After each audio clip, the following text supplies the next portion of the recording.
Welcome to another GiveSI Nonprofit Spotlight. I'm Mark Kiesling. I'm joined by Steve McEwen of the Bald Knob Cross of Peace. Steve, thank you for being with us. Thank you so much for the invitation. So the Bald Knob Cross of Peace, I think many of us are familiar with it. We see it high on the hill there in Alto Pass. But can you tell us a little more about the cross and its history? Sure. So the cross, as we know it, actually started as a sunrise service that was launched in the 1930s. And Wayman Presley and his pastor, the Reverend William Lagerly, decided they wanted to do like an ecumenical. Everyone who loves the Lord just come and put all of the denominational divides aside and come together for a sunrise service. So they did that, and it was wildly popular. And years after that, they decided that they wanted to erect a monument on this property, on Bald Knob. And so the ground was broken in 1959. It took them about 4 years to construct the monument, and then it was lit shortly after that. But what the cross really is about, and it's one of the reasons why I'm involved in it, is there's a picture of the groundbreaking that tells you pretty much everything that you need to know. When you see that picture of the groundbreaking, there's Wayman Presley that's right in the middle, and he's flanked on either side by two African Americans, one pastor, one blacksmith. In that picture as well, there's a pig farmer. There is a white collar, Delight Morris, for whom Morris Library is named after. Yes. And so what draws my heart to Bald Knob Cross of Peace is that it is a place that is the only place that I know of that is truly an ecumenical. Ground is level at the cross. We don't care if you're Baptist, Lutheran, Catholic, and it doesn't matter what ethnicity you are, what culture you are. You are welcome there. And I love the fact that we are being able to carry on a legacy, to be able to have this place where people can come, sometimes just to enjoy a sight, sometimes in a time of despair or grieving or soul searching. Just 2 days ago, I was up there, and there was a gentleman that I saw come up, and you could tell that something very deep was going on in him. And when that happens, you just back off and you let, because they go there, they may not have a church, but they go there to meet with God. And some veterans suffering from PTSD who just need a breath of fresh air and an open place to just sit and meditate on God and let Him do His healing work in them. There's individuals who go there to spread the ashes of their loved ones because it was a precious place for them.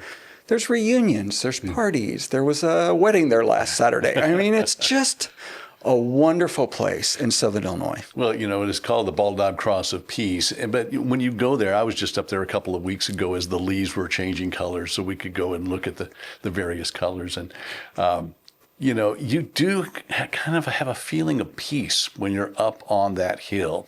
And it's a beautiful place, but it's becoming even more beautiful with the work that the Bald Knob Cross of Peace Board is doing right now all around the cross. Can you share a little bit about that work? And I know part of the GiveSI campaign, that why you're part of that is that you're needing funds to complete some of that work, correct? That's correct. So I got involved in the cross in the summer of 2008. Actually, it was in 2007 when I was first involved, but heavily in 2008 when there was a lawsuit that needed to be settled, and I was part of a transitional board of directors and had the privilege to lead that. And at that time, it was actually settled Christmas Eve, 2008, so we're coming up on the 17th anniversary of that, believe it or not. During that time, we had an architect, Mike Schneider, out of Sparta area, who volunteered his services, and he drew up a master plan because we knew that we didn't just want to restore the panels back on the cross and fix the granite at the base and so on and so forth. We wanted to really launch an initiative that would begin fulfilling some of the founders' original dreams. So There's much documentation and pamphlets and so forth back from the 50s and the 60s and 70s of what the founders wanted to get done. And so this architect took some of those ideas and drew it into a master plan. It involved a courtyard. It involved a walkway all the way around. There's going to be an ADA sidewalk from the parking lot eventually up to that courtyard. And so we launched after we actually did the restoration, which actually only took 2 years. So by 2010, the cross was restored. It was lit shortly after that. And then we have been working slowly but surely to fulfill that master plan for those grounds. And the latest initiative started last summer with the courtyard. And as you mentioned, we're about 3/4 done with it.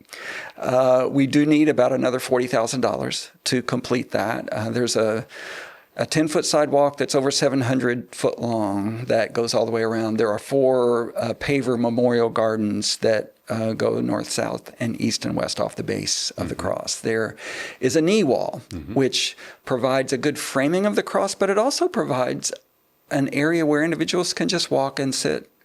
Provides an opportunity for them to rest, especially if they're somewhat physically disabled or can't walk. That allows them to just walk a little bit. I had a dear friend of mine who's confined to a wheelchair, and he sent me a picture. And I'm like, wow, it just made it all worth it to see the improvements there that make it more accessible. Yes, it's a beautiful place, but it's becoming even more beautiful, as I said. The pavers, kind of framing the cross and how they come out from each side, almost like a shadow of the cross on each side.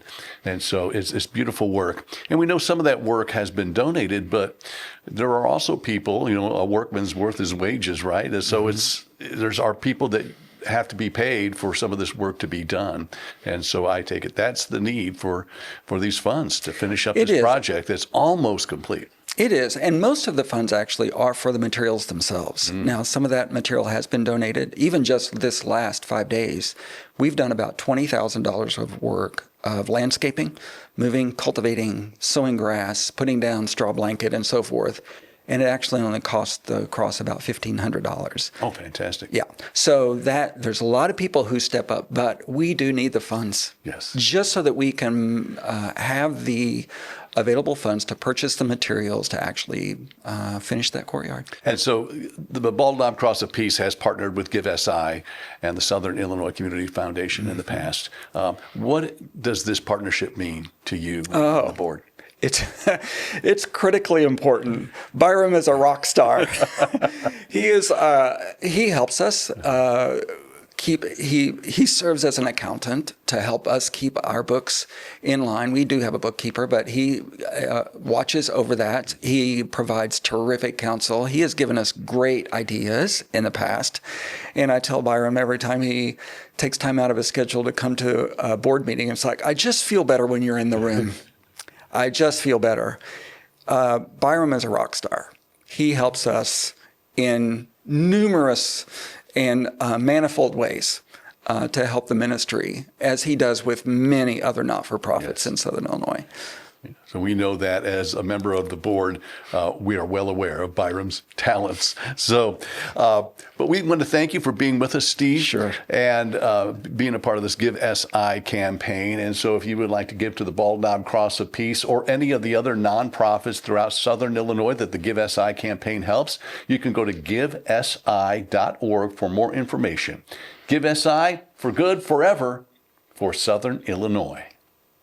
GiveSI is made possible by Oasis.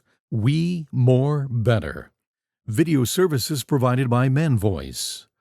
Additional funding for GiveSI is made possible by these sponsors.